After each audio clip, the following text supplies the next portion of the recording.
In the 14th century, the Catholic Church declared that anyone who lent money for profit would burn in hell. Charging interest was seen as a sin against God himself. Yet only a few decades later, the Pope's own gold was being stored in the vault of a Florentine bank. How did that happen? How did money go from cursed to sacred?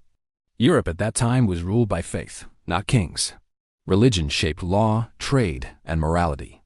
But while the church preached poverty, the world was changing fast. Merchant ships were crossing the Mediterranean, cities were booming, and trade needed one thing above all: capital. Without loans, no one could build ships, move goods, or survive in business. Faith forbade it, but survival demanded it. And that's when the Medici family of Florence stepped in. They created something new, a banca, literally a money bench, the ancestor of the modern bank. On the surface, they didn't lend money for interest.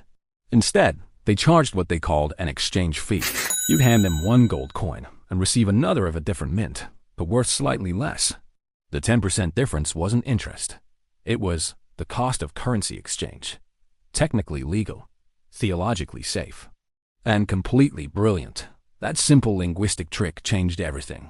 Within a generation, the Medici became Europe's most powerful bankers.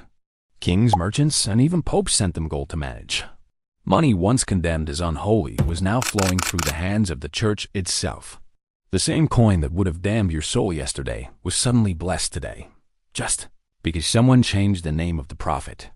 It was, in every sense, the first act of money laundering in human history, not to hide crime, but to hide sin. From that moment on, money learned to disguise itself. It no longer hid under the mattress. It hid behind language. From exchange fees to service charges, from handwritten ledgers to digital screens, money has always adapted, always survived. What the Medici began in a candle-lit bank beneath the shadow of the church now lives on in every app, every transaction, every algorithm that moves your paycheck. 600 years later, we still call it finance. But at its core, it's the same ancient trick, a story of power, faith, and survival.